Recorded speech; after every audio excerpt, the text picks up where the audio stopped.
Dəyərli dostlar, gəlsənə sözü ilə bağlı vacib bir məqama baxacağıq. Dəftərlərinizi götürün və vacib qeydlərinizi aparın. Hər iki cümlədə gəlsənə sözlərini görürük. Gəlsənə bugün gəzməyə gedək. Burada gəlsənə sözü cümlənin əvvəlində gəldiyi üçün əmr məzmunu ifadə edən zaman bütövlükdə nə olur? Ədat olur. Bəli, biz buna cümlənin əvvəlində gəldiyi üçün bütövlükdə ədat deyəcəyik.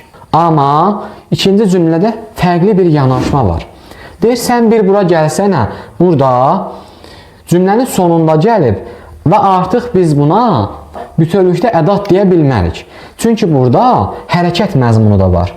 Buna görə də gəldə ayrı sözdür burada, sənə də ayrı sözdür.